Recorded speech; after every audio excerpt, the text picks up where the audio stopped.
اعوذ باللہ من الشیطان الرجیم بسم اللہ الرحمن الرحیم اللہم صلی علی سیدنا محمد وعلی آل محمد صلی اللہ علیہ وسلم۔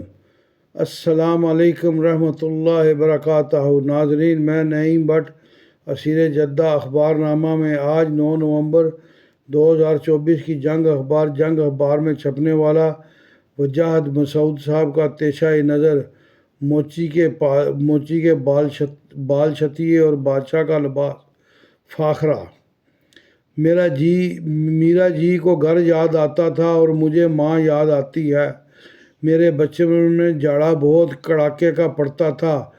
ماں نرم روئی کا لحاف مجھ پر ڈال کر سر پر اونی ٹوپی اڑا دیتی اور پھر روئی کے ڈھیر میں چھپے اس گولو شاہ کو مزے کی کہانیاں سناتی۔ میرے پسندیدہ کہانی ایک غریب موچی کے بارے میں تھی جس کے تیار کیے ہوئے ادھورے جوتے کوئی رات کے اندھیرے میں مکمل کر دیتا تھا۔ ایسی نفاست سے بنائے جوتے ہاتھوں ہاتھ بک جاتے تھے۔ رفتہ رفتہ موچی کی غربت دور ہونے لگی۔ اسے تجسس تھا کہ کون یوں رازداری سے اس کی مدد کر رہا ہے۔ ایک روز موچی اور اس کی بیوی نے فیصلہ کیا کہ دروازے کی اوٹ سے دیکھیں گے کہ کون ان کے جوتے بنا رہا ہے۔ رات گہری ہوئی تو موچی کی کارگاہ میں چراغ اچانک روشن ہو گیا۔ کھڑکی کے راستے پھٹے پرانے کپڑے پہنے 6 بونے اندر داخل ہوئے اور بڑی مہارت سے کام کرنے لگے۔ رات بھر میں انہوں نے وہ تمام جوتے مکمل کر دیے جن کا چمڑا موچی نے پہلے سے کاٹ رکھا تھا۔ دن کی روشنی نمودار ہونے سے پہلے بال چھتیے خاموشی سے اس کھڑکی کے راستے باہر نکل گئے۔ موچی اور اس کی بیوی دانتوں میں انگلیاں دبائے یہ منظر دیکھ رہے تھے۔ ان کے دل تشکر سے بھرے تھے۔ موچی کی بیوی نے اپنے شوہر سے کہا کہ ہمارے محسن بال چھتیوں کے کپڑے کیسے خراب اور خستہ ہو رہے تھے۔ یقیناً انہیں سردی لگتی ہوگی، کیوں نہ ہم ان کے لیے اچھے سے کپڑے میز پر رکھ دیں۔ دونوں نے دیکھا کہ بال چھتیوں نے میز پر رکھے کپڑے اٹھا کر پہنے اور حسب معمول خوشی خوشی اپنا کام کرتے رہے۔ کہانی یوں ختم ہوتی تھی کہ پھر وہ بال چھتیے کبھی واپس نہیں لوٹے۔ موچی اور 6 بونوں کی یہ صدیوں پرانی کہانی نسل بچے سنتے آئے ہیں۔ اس کہانی کا بنیادی سبق ہمدردی اور احسان مندی تھا۔ کہانیوں کی دنیا عجیب ہوتی ہے۔ عبداللہ حسین نے نشیب کے پیش لفظ میں لکھا تھا کہ کہانیوں میں 2 باتیں تو ہوتی ہی ہیں جو بیان کی جا سکتی ہیں، اس کے علاوہ وہ باتیں بھی ہوتی ہیں جو بیان نہیں کی جا سکتی۔ اب یہی دیکھیے کہ ڈنمارک کے وانس کرسچن اینڈرسن نے بادشاہ سلامت کے لباس فاخرہ کی جو کہانی لکھی وہ اقتدار کی رعونت اور تنہائی سے فائدہ اٹھانے والے درباریوں کا لالچ بیان کرتی تھی۔ سچ بولنے والے ننھا بچہ تو کنارے پر کھڑے بے چہرہ ہجوم کا حصہ تھا۔ اس معصوم کو کیا خبر کہ بادشاہ کا ننگ بیان نہیں کیا جاتا۔ ان کی تعریف توصیف سے اپنے کام اور دہن کا بندوبست کیا جاتا ہے۔ بادشاہ کو ایک روز رخصت ہونا ہوتا ہے، تخت خالی نہیں رہا کرتے اور دل لبھانے والی باتوں کا ٹوکرا بھی کبھی خالی نہیں ہوتا، اگلے تخت نشین کے کام آتا ہے۔ ہمارے ملک میں اکتوبر 1958 میں نیلی آنکھوں اور چوڑے شانوں والا ایوب خان تخت نشین ہوا تو جنگ کے اسی اداراتی صفحے میں پر رئیس امروہی نے 1 جنوری 1959 کو ایک شاندار کالم لکھا جس میں گزشتہ حکمرانوں کی خرابیاں بیان کر کے چڑھتے سورج کی کرنیں شمار کی تھیں۔ درویش کی کتابوں میں کہیں وہ چھوٹا سا کتابچہ بھی رکھا ہے جس میں مولوی عبدالخالق، شاہد احمد دہلوی، ممتاز مفتی اور ابن انشا نے بنیادی جمہوریت کی خوبیاں بیان کی تھیں۔ کچھ رازدانوں کا خیال ہے کہ مولوی عبدالخالق کے نام سے مضمون لکھ کر ان سے دستخط کروا لیے گئے تھے۔ الطاف گوہر نے ایوب خان کے نام پیر علی محمد راشد کا خط بھی تاریخ کا حصہ بنا دیا ہے۔ فلپائن میں پاکستان کے سفیر راشدی صاحب نے ایوب خان کو تجویز دی تھی کہ پاکستان کو ان سے بہتر بادشاہ نہیں مل سکتا، چنانچہ ایوب خان دستور اور انتخاب وغیرہ کے جمیلے میں پڑھنے کی بجائے اپنی بادشاہت کا اعلان کر دیں۔ رازداں حلقے روایت کرتے ہیں کہ کسی کم فہم وزیر نے اس خط کو لغو قرار دیا تو ایوب خان نے ناخوش ہو کر فرمایا کہ راشدی صاحب کی بات وزن سے کچھ ایسی بھی خالی نہیں۔ یہ کہانی الطاف گوہر کے تجویز کردہ جشن عشرہ ترقی پر ختم ہوئی، کیونکہ اس دوران یحییٰ خان اپنی ترقی کا فیصلہ کر چکے تھے۔ اگلے روز نمل یونیورسٹی کے ایک طالب علم نے کوثر نیازی صاحب کے بارے میں کچھ دریافت کیا۔ میں APID کے قصے کیا سناتا، صرف یہ بتایا کہ کوثر نیازی نے اکتوبر 1977 میں پیپلز پارٹی سے راہیں الگ کر لی تھی۔ سیال حق سریر آرائے تخت ہوئے تو چند خوش نااندیش سیاسی کارکنوں کو چھوڑ کر باقی قوم اسلامی نظام اور نظریہ پاکستان کے گن گانے لگی۔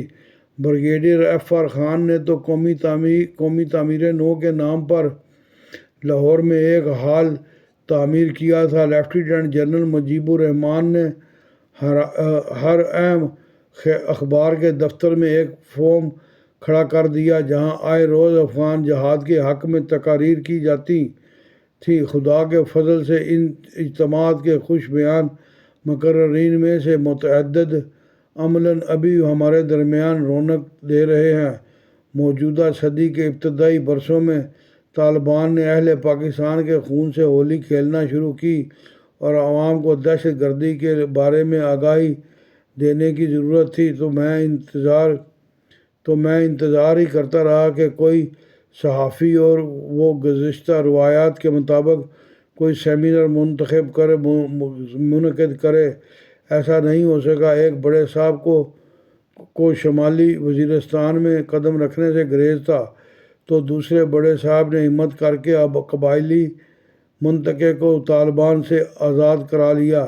ہمیں تو خبر ہی نہیں ہوئی کہ یہ فیصلہ کب اور کس نے کیا کہ 8,000 مفرور دہشت گرد اپنے خاندانوں سمیت واپس پاکستان میں لائے جائیں اور پاکستانی جیلوں میں قید کوئی 100 دہشت گرد رہا کر دیے جائیں۔ اب ہمارے مہربان دوست بجا طور پر نئے بندوبست میں بادشاہ سلامت کو سیکورٹی، ملکی استحکام اور معیشت کی ذمہ داریاں سمجھا رہے ہیں۔ قدرت حق ہے، کیا بعید ہے کہ ان کے خوابوں میں رنگ بھر دے۔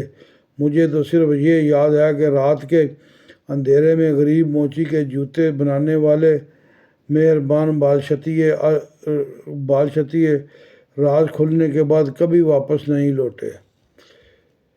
ناظرین، آج کل گلے خرابی کا موسم ہے۔ ہر ایک بندے کا جو ہے یہ جو مطلب فوگ چل رہا ہے اس سے ہر بندے کا گلا خراب ہے، اور آنے والا وقت جو موسم چینج ہو رہا ہے وہ بھی گلے خرابی کا موسم ہے، جس سے مطلب ہے کہ آپ کے گلے میں چبھن ہوگی اور خارش ہوگی اور بڑی تکلیف ہوگی۔ اس سے لوگوں کے ناک بہیں گے، آنکھوں سے آنسو بہیں گے، اور مطلب یہ کہ سر بھاری ہوگا، بخار بھی ہو جائے گا۔ میں اس کو اپنا ایک گھریلو آزمایا ہوا ٹوٹکا بتاتا ہوں، آپ بھی اس کو آزمائیں۔ اس میں آپ کے کوئی پیسے نہیں لگیں گے۔ آپ اپنے کچن میں جائیں گے تو وہ چیز آپ کو آپ کے کچن میں آسانی سے پڑی ہوئی مل جائے گی، مطلب باہر جانے کی بھی ضرورت نہیں ہے، وہ پہلے سے آپ کے گھر میں پڑی ہوگی۔ آپ نے ایسے کرنا ہے کہ 10-15 لوگ آپ نے جہاں رکھے ہوئے ہیں وہاں سے اٹھا لینے ہیں، اور ان 10-15 لوگوں کو آپ نے چمٹے سے پکڑ کے آگ دکھانی ہے، جیسے ہی آپ آگ دکھائیں گے وہ لونگ جو ہیں وہ ایک دم آگ پکڑ دیں گے اور کولا بن جائیں گے۔ آپ اسے مکسچر والی جو چھوٹی ڈبی ہے جس سے آپ مسالہ بناتے ہیں اس میں وہ لونگ آپ ایک ایک کر کے جلاتے جائیں، اس میں ڈالتے جائیں۔ اس طرح جتنی آپ کی مرضی ہے، 15 جلا لیں، 20 جلا لیں، جتنے 50 جلا لیں، جتنا صبح آپ بنا کے رکھنا چاہتے ہیں بنا لیں آپ، اس کی تو کوئی پابندی نہیں ہے۔ اور اتنے ہی مطلب ہے کہ اگر آپ نے 15 جلائے ہیں لونگ یہ والے تو 15 ہی لونگ آپ نے بغیر جلے ہوئے اس میں ڈال لینے ہیں، پھر اس کو گرائنڈ کر لیں، وہ بن جائے گا سفوف۔ جیسے ہی آپ کا گلا خراب ہو، آپ کے گلے میں چبھن ہو، آپ کے گلے میں خارش شروع ہو، آپ کا ناک بہنا شروع ہو، آپ کی آنکھوں سے پانی آنا شروع ہو، آپ کا سر وزنی ہو جائے، آپ کو بخار ہو جائے، آپ نے وہ سفوف ایسے اپنے انگوٹھے پہ لگانا ہے، انگوٹھے پہ لگا کے آپ نے اس کو اپنے تالو پہ لگا لینا ہے۔ جیسے ہی آپ اس کو اپنے تالو پہ لگائیں گے اور وہ جیسے لوگ آپ کی اتنی ساری گردن ہے آپ کی، میری تو اتنی ساری گردن ہے، آپ کی گردن سے وہ جیسے ہی نیچے اترے گا ویسے ہی وہ آپ کی خارش بھی ٹھیک ہو جائے گی، گلے کی چبھن بھی ٹھیک ہو جائے گی، ناک سے پانی بہنا بھی بند ہو جائے گا، آنکھوں سے پانی بہنا بھی بند ہو جائے گا، اور وہ جو وزن ہو گیا سر آپ کا وہ بھی ٹھیک ہو جائے گا، اور بخار بھی آپ کا اتر جائے گا۔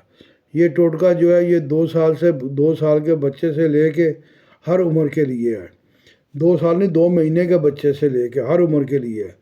آپ کا 2 مہینے کا بچہ ہے، اسے بھی یہ خارش ہو رہی ہے، اس کا بھی گلا خراب ہو گیا ہے، اس کو بھی ٹمپریچر ہو گیا، آپ اسے تھوڑا سا زبان پہ چٹائیں، چٹکیوں میں، مطلب ہے کہ چٹکیاں بجاتے ہیں۔ ایسے میری پوتی کا گلا خراب تھا تو میں نے اسے کچن میں وہ دوائی رکھی تھی، میں نے اسے چٹائی اور میں کچن سے لے کے اسے باہر ہال تک صوفے تک آیا تو میں نے اسے ایسے ہاتھوں میں اٹھایا ہوا تھا، اس کا ٹمپریچر صوفے تک آتے 0 ہو گیا تھا اور وہ پرسکون ہو گئی تھی۔ آپ بھی اس کو آزما لیں، آپ بھی اسے آزمائیں، اس میں آپ کے کوئی پیسے بھی نہیں لگ رہے، صرف محنت ہے تھوڑی سی، وہ کر لیں۔